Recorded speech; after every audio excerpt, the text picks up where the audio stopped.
In this video, I'm going to be talking about how I deal with impermanent loss, divergence loss, opportunity cost, whatever you want to call it. They're all the same thing, basically. I don't like using the term impermanent loss because once impermanent loss is finalized, it is no longer impermanent loss. It is permanent loss, right? But impermanent loss could also refer to the negative decline in price, or impermanent loss could also refer to unrealized losses, right? So it's not really the perfect term, so we use divergence loss, but then when benchmarking across different metrics, basically, like if we held one asset versus the other asset versus our initial assets, right? And then of course it no longer is divergence loss, it is opportunity cost, right? So maybe we'll just refer to it as opportunity cost, but the point is today I'm going to be showing you exactly how I deal with it. And the first thing that I want to go ahead and mention is I don't. Right? I really don't deal with it, and I don't have it in my portfolio. Yes, there's some, but it's very, very marginal. And as long as you are executing on the right strategies, as long as you have a proper plan in place for your portfolio, and of course that plan is accurate and right, then you won't either, right? I'm in 3 pools right now. I'm not in 5, I'm not in 10, I'm in 3. Simplicity. Do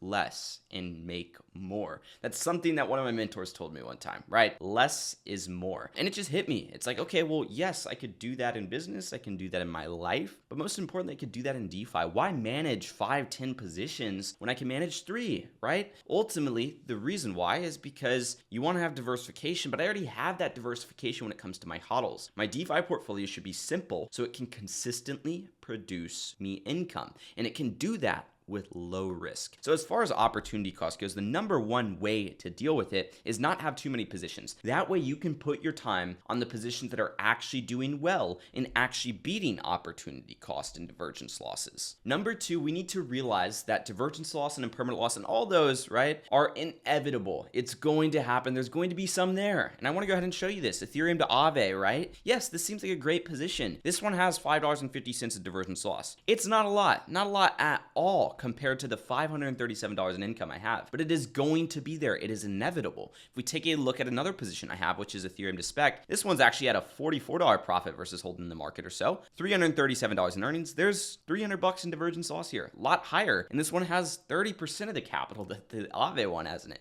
This one's not doing nearly as well, but the divergence loss is inevitable. It is still there. If we take a look over here at Ethereum to Aether, once again, this one's my best performing position, 23.26 in capital. 22.84 versus hodl. There's still $42 in divergence loss. It is still there. So part of dealing with divergence loss is just understanding that it's inevitable. It is going to be there no matter what. And the best thing that you can do is, number 1, earn enough income and enough in earnings to outweigh the amount that you have in divergence loss. That's where we look at versus hodl. When we add our divergence loss, which is a negative number, to our earnings, we get versus hodl, which is 28.73. So if we went backwards, I have roughly $331.85 in total divergence loss across my entire portfolio right now. Not bad whatsoever. The point here is to generate income, yes, but the goal is to still beat divergence loss because we want to make sure that the strategy is worth our time input and that we are getting time adjusted returns. If we are spending, say, 3 hours per week to manage this spec to Ethereum position, which ultimately only has a $50 profit versus hodl, we are not earning roughly $100 per hour, but rather we are earning roughly $15 per hour or so. We have to ask ourselves if the time adjusted return is worth it, right?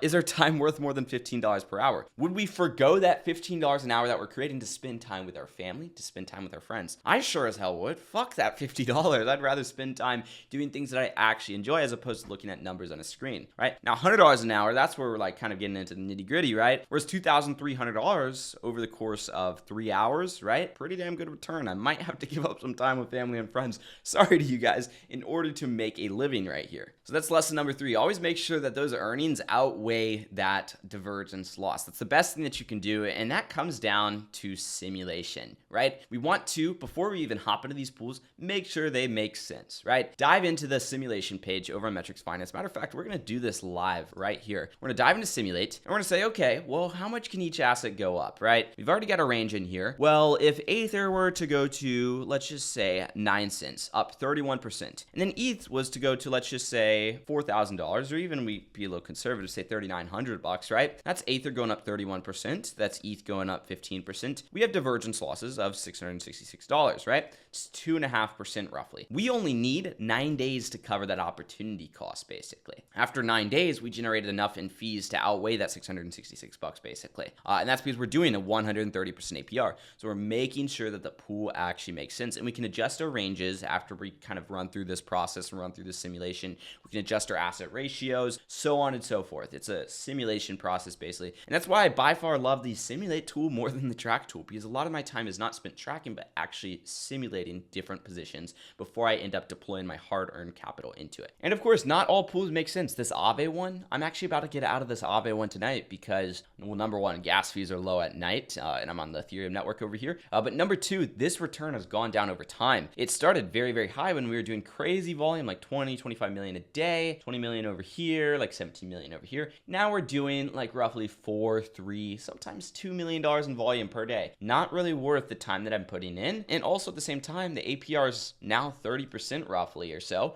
So it's not really going to start outweighing any new divergence losses that we're seeing. We're really just dipping into any old earnings that we have. So finding a different position for this one is going to be crucial in making sure that my portfolio continues to run as it's currently running. And also on top of that, that's going to boost my APR because both these positions are above 100% APR. When I add a new one, I'm aiming to be above 100% APR, or at least be near it, maybe 90% or so. I'll boost this overall APR up. I'll start earning more passive income on a daily basis, and I'll be happy. Now, guys, if you want me to make a full video on mitigating divergence loss, making sure that pools actually make sense before you dive into them, as opposed to after you dive into them and realizing, oh shoot, this has a ton of divergence loss, let me know down below in the comments. I'm happy to make it, right? I just want to make sure that you guys are actually interested in that. And of course, drop a like, subscribe, turn on notifications so you don't miss out if I do end up making that video. But to dive back into another thing that I want to go ahead and mention, and this kind of comes down to making sure that pools actually make sense. This is one of the primary things that we focus on within DeFi Legacy, is of course, make sure that you are in correlated pairs if your goal is to outweigh any divergence losses. That's like step one, like ground zero. If you're in crypto stable pools, right, and you're just strictly in crypto stable pools, you're not doing a strategy where you have like collateral and then you're borrowing against that and then you're using that for crypto stable pools or anything like that. If you're just in crypto stable pools, you are basically asking to get sold out of the asset as the price goes up and buy the asset as the price goes down, because that's literally what the liquidity pool does. And if you don't know that before getting in, well, then of course you need to do some more research. Perhaps you need to get some coaching. You need to get educated. That's the point, because that's very, very crucial when it comes to your overall analysis. So crypto liquidity positions, that's like step one, ground zero, if you're trying to outweigh any divergence loss. Again, like there are instances where you put up collateral on like Aave or a platform or something like that. You borrow against it. You put that money into crypto stable pools, right? It's more complex. A lot of times it's just better to be in positions like this, have your full capital allocated, doing 135% APR, 118% APR, and have good ratios. But again, there are feasible opportunities where sometimes it does make sense to use those collateral strategies. I know I personally have done it in the past, and it's played out very, very well for me. I also use strategies where I just leverage up on hodls using lending and borrowing platforms. So there's most definitely a use for them. Guys, if you need help on execution, you need help putting a strategy in place, whether it's finding the right crypto to crypto liquidity pools, whether it's actually diving into the simulation and making sure that pools make sense, tracking the overall performance, just overall mitigating divergence loss, or even if you do want to execute on some of those advanced strategies, then perhaps you might want to check out DeFi Legacy, which is going to be linked right below this video. I'll tell you a little bit more. It's my one-on-one coaching program where I'm going to dive into your portfolio personally, see what optimizations can be made, so that way you can make sure that you can actually rely on the income that you're generating from your portfolio. The income that you're generating matches your time-adjusted return, your risk-adjusted return. Hope you guys enjoyed this video. Once again, you guys know what to do. If you did, I will see you guys in the next one. Peace out.